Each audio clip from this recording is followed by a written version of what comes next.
It's about time that NFL and their fans start fearing Dak Prescott and Ezekiel Elliott, and I'm here to tell you why. The Cowboys have not won the Super Bowl in 20 years. Matter of fact, they haven't even made one in 20 years. They've struggled to make the postseason many times. Since the Cowboys' last Super Bowl win, they are 3-8 in the postseason, and it doesn't make it any better when the wins are in your lap, but you can't do something as simple as holding the ball for a kick. Tony Romo was an undrafted free agent out of Eastern Illinois in 2003. For 2 years, he was a placeholder for the Cowboys, but replaced Drew Bledsoe in a 2006 game against the Giants. Personally, I don't have a problem with Romo, but the amount of times he's choked in clutch moments is ridiculous. But then again, he has had many clutch moments as well, such as a 2015 game-winning drive in the season opener against the Giants. Romo has a record of 2-4 in the postseason through 10 years, while Tom Brady has a 25-9 record with only 2 more years of prior experience. In 2014, Romo had his best season of his career with a touchdown-interception ratio of 34-9, and he was even in contention for MVP.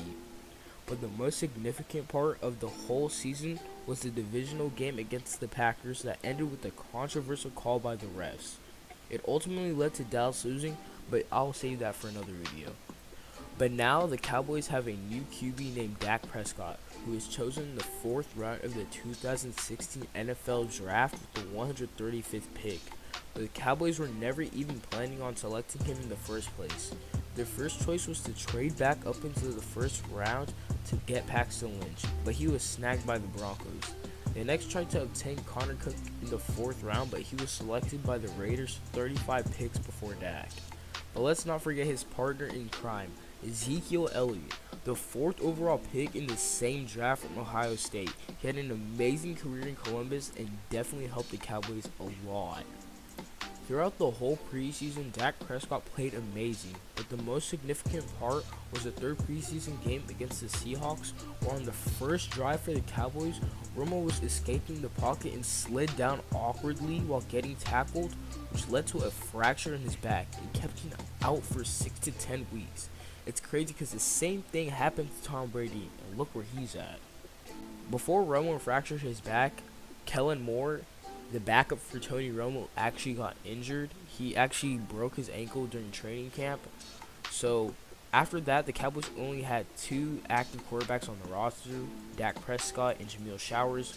But Jamil Showers actually switched to defense. I'm not sure what position he plays. I think he plays safety. But yeah, Dak Prescott received the nod to be the starter while Tony Romo was still injured. Although he lost the first game against the Giants, the Cowboys went on an 11-game win streak. While on that win streak, Ezekiel Elliott rushed for 1,234 yards and 11 touchdowns, while Dak threw for 2,747 yards and 19 touchdown passes to only 2 interceptions. Both rookies finished the year with astounding stats and led Dallas to a 13-3 record and allowed them to obtain the #1 seed in the NFC. Dak finished the season with 23 passing touchdowns and 6 rushing, with only 4 interceptions. He also broke many records, such as tying Big Ben with the most regular season wins by a rookie. He also had best completion percentage by a rookie with 67.8 and best passer rating by a rookie with 104.9. With his 6 rushing touchdowns, he broke the single season rushing touchdowns by a rookie Cowboys QB. Zeke finished 1,631 yards rushing, which ranked 1st in the NFL, and 15 touchdowns, which ranked 3rd. Along with that, Zeke had 363 yards receiving and 1 touchdown. Ezekiel Elliott also set Cowboys rookie record in rushing yards in this season, which was previously owned by Tony Dorsett. Also, he unfortunately fell short of Eric Dickerson's rookie rushing record by 178 yards. But at the end of the season, he was awarded with his first Pro Bowl and first team All-Pro selection. I also forgot to mention that Dak was a Pro Bowl selection along with Zeke. That is my bad on that part.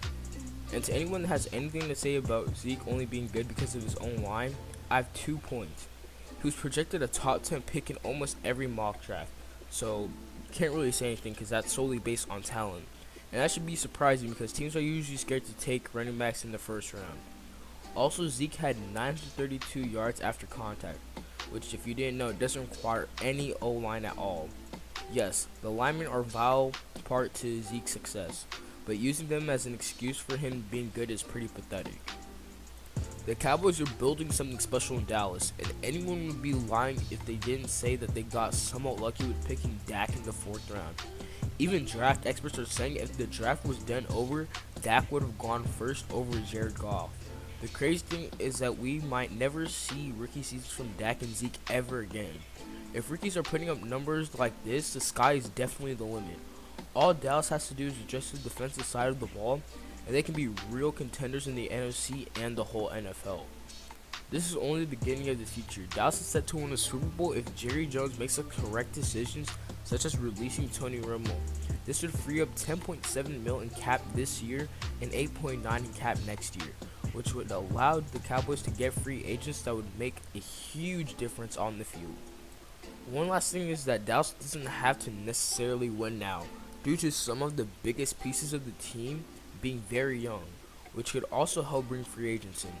Dak turns 24 and Zeke turns 22 in July.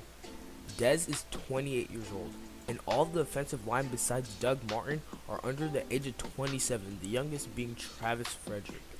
But yeah, that was just a little something I wanted to add in there. I hope you guys enjoyed this video, and Dallas can be a real contender if they actually surround Dak and Zeke with help besides Dez in the receiving core, because honestly, I'm not sure if Terrence Williams is going to stay with Dallas. And in my opinion, I think Dallas is going to get an actual wide receiver too in the 2017 draft. When I say Dallas can get a different receiver in the draft, I don't mean people like Mike Williams or Corey Davis, because obviously we're not going to get those guys. Those guys are early first round picks. And Dallas, even if they want to trade up for them, it just wouldn't make sense. They have way bigger holes to fill, especially on the defensive side of the ball. It may be a little bit on the offensive side of the ball with the right tackle being Doug Free. He's kind of old, and he does cause a lot of penalties, but that's not the real issue.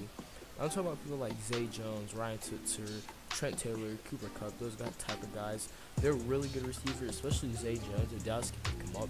Because, like I said, I don't know if Terrence is coming back, because Dallas, like, I don't know, their cap situation is really, really bad.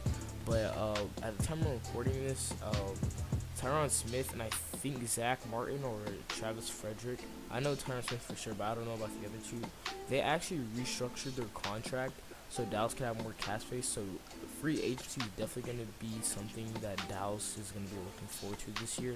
So yeah, I don't know, it's going to be pretty interesting.